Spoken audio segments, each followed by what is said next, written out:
Pessoal, boa noite, a paz de Cristo, uma noite abençoada de domingo para vocês. Eu peço que curta esse vídeo, se inscreva no canal e que o Senhor possa ministrar algo ao nosso coração nessa breve mensagem. Queria falar um pouquinho sobre fé. Fé, de fato, é o firme fundamento das coisas que não se vê e a convicção de algo que se espera. Ou seja, fé é ter certeza mesmo que tudo diga não, mesmo que as coisas estejam contrárias àquilo que esperamos. A expectativa, ainda que as circunstâncias sejam as piores possíveis. Existe um monte de variáveis e é difícil a gente criar uma tabela, né? Uma matemática. Faça isso e vai acontecer isso. A fé é um agente tão importante, e aqui biblicamente falando, que ela pode mudar a vontade de Deus. Deus, ele é imutável quanto aos seus atributos: bondade, fidelidade, benignidade. Isso aí não tem como mudar. São coisas que pertencem ao Senhor e fazem parte da imutabilidade dele. Mas no que se refere às atitudes de Deus, Deus é mutável. Deus, ele pode se arrepender de algo que ele faria e ele pode fazer algo que talvez ele não fizesse naquele momento. Então, quando a gente vê o caso da cura de Ezequias, a fé foi um agente de mudança daquilo que era a vontade de Deus. Deus vira para Ezequias e envia o profeta Isaías e fala: olha, põe em ordem a tua casa que você vai morrer, você não viverá. Ali até tem um aspecto interessante, que ele ia morrer 2 vezes. Possivelmente ele ia perder até a salvação. E, você morrerá e não viverá. São 2 mortes. Você morrerá e não viverá, parece uma redundância. No original hebraico dá a entender que é a morte da alma e a morte do corpo físico. Mas Ezequias ora, e ele não faz uma oração chulelenta, ele ora com fé. E ele pede ao Senhor, e o profeta volta, e o Senhor fala: olha, ouvi a tua oração, vi as tuas lágrimas, acrescentar-te-ei 15 anos na sua vida e tal. E aí, tudo que a gente conhece, a cura maravilhosa do rei Ezequias.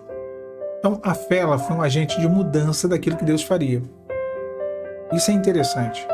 Quando a gente vê, por exemplo, Jesus, ele vem no seu ministério, e a princípio ali o que era anunciado, o que ele fazia era para Israel. Ele veio dar pão aos filhos, e não lançar os cachorrinhos. E é bem interessante esse texto, porque é justamente um diálogo dele com a mulher Cirofenícia. Naquele momento ele não tinha que curá-la, curar a filha dela, expulsar demônios. Ele não tinha uma bênção para ela. Naquele momento ele veio para os seus. Não é o que diz o texto de João? Ele veio para os seus, mas os seus não o receberam. No final do ministério de Jesus, Jesus crucificado. E a todos quanto o receberam. Mas naquele momento, mesmo ele vindo para os seus, para Israel, aqueles que ousaram crer, alcançaram. Aqueles que creram, ainda que não fosse um momento propício para eles, né? E é que eu estou falando de uma dispensação, porque não era o momento dos gentios, não era o momento de uma Cirofenícia, mas ela recebeu a bênção dela. Aquela mulher cananeia, ela recebeu a bênção dela. Não era o momento do centurião romano, que estava com o seu criado doente, mas ele recebeu a bênção dele, porque eles creram. Então a fé, ela proporcionou até mesmo uma exceção. É interessante isso, porque quando nós olhamos todo o contexto do nascimento de Jesus, até mesmo o que é dito, o que é profetizado, aquele momento ali era para Israel, mas eles alcançaram. Então a fé, ela gera essas possibilidades, ela move de uma forma tão grande o mundo espiritual, e impacta tão forte no coração de Deus, que Deus pode voltar atrás de um mal que ele faria, como no caso de Nínive, quando Jonas prega aquela mensagem horrível dele: arrependei-vos porque é chegado o reino de Deus. Pronto. E aí os ninivitas acabam crendo na mensagem, creem, e aí eles se convertem, e aí tiram as idolatrias, proclamam um jejum que até os animais jejuaram, e aí Deus se arrepende do mal que faria. Deus pode fazer um bem e se arrepender do mal, né? Nesse caso claro aí, Deus pode fazer algo que talvez não fosse nem o tempo, né? Não fosse nem o momento. E aí eu falei o exemplo aqui da mulher cananeia e do centurião.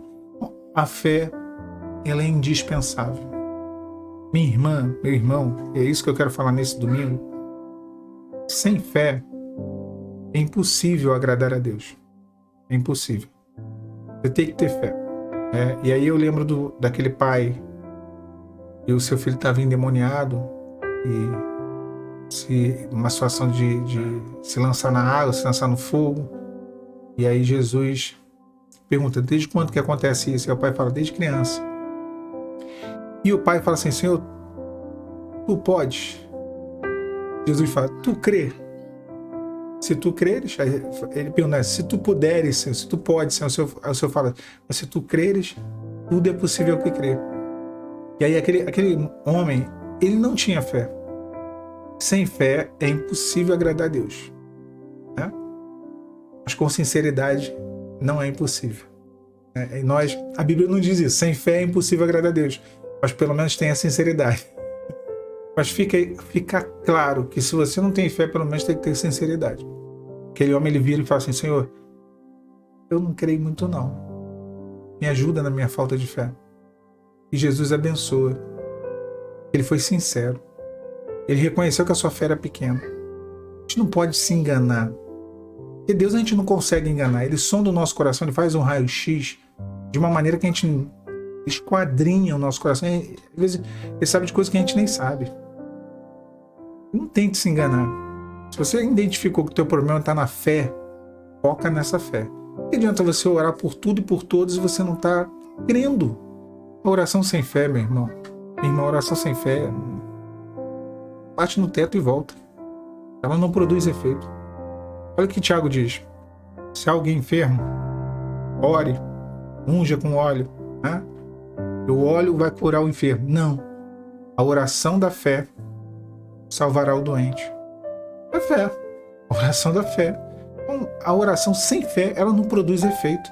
Não basta só orar. Eu estou orando, eu estou jejuando, eu estou madrugando, eu estou buscando. Se você crer, tudo é possível que crer. Deus quer mudar esse cenário, Deus quer transformar essa situação, Deus quer sim operar. Ele pode voltar atrás de um caminho que está sendo construído de destruição. Ele pode voltar atrás, ele pode mover corações, ele pode mudar cenário, derrubar muralhas, destruir, aniquilar qualquer casta de demônios, mas você tem que crer. Senhor, eu não consigo crer. Seja sincero, se derrame diante do Senhor e fale, Senhor, eu não tenho fé. Estou aqui, miserável, pobre, miserável que eu sou. Quem sou eu, Senhor, para que o Senhor lembre de mim, mas com sinceridade eu chego diante do teu altar. Eu coloco a minha vida diante do teu trono e falo, Senhor, muda esse cenário, muda o coração do teu servo, da tua serva, transforma o que há dentro de mim, acrescenta a fé, me faça crer no Senhor, crer na tua promessa, crer na tua palavra, crer no teu poder, crer que tu é Deus na minha vida. Por misericórdia, Senhor, me ajuda. Minha irmã, meu irmão, às vezes você está travando grandes batalhas externas, mas a maior batalha está dentro de você. E você está negligenciando ela. Não adianta tentar vencer leões aí na rua, aí fora, orando, entrando em propósitos, indo para uma igreja, indo para um monte, indo campanha daqui, campanha de lá. Não adianta. Se a maior batalha está sendo travada dentro de você, você está perdendo. O pior, você não está nem batalhando, porque você não identificou ainda que você tem que vencer essa batalha interna. Você tem que vencer essa batalha interna. Jesus, ele acalma duas tempestades. Numa, ele aquieta o vento e o mar. E ele fala, cautelai-vos, aquietai-vos. Para os discípulos, ele entra dentro do barco, os discípulos também ficam calmos. Na outra, ele fala, não temais, sou eu. E depois ele entra no barco e aquieta o vento e o mar. Em alguns casos, o Senhor vai aquietar as circunstâncias, porque elas rugem de tal forma. Mas em outros casos, Deus vai aquietar a tempestade que tem dentro do nosso coração, dentro da nossa mente. Tem uma batalha imensa sendo travada dentro de você. Você tem que crer. Batalha da fé, batalha do descanso, da confiança. E descanso não é comodismo, é confiança total em Deus. Ao ponto em que nós entregamos a Ele a nossa vida. Essa batalha tem que ser vencida. Tudo é possível ao que crer. E Deus, ele quer te conceder essa fé, que não é a fé de aceitar Jesus, é a fé que nos leva a experiências de milagres, de experiências de conquistas, experiências de bênçãos, de promessas na nossa vida. Que Deus te abençoe nessa noite de domingo, que o Senhor te dê uma noite de sono, de paz, de tranquilidade, que você repouse sua cabeça sobre o travesseiro com a certeza de que o Senhor tem cuidado de você. Paz do Senhor Jesus.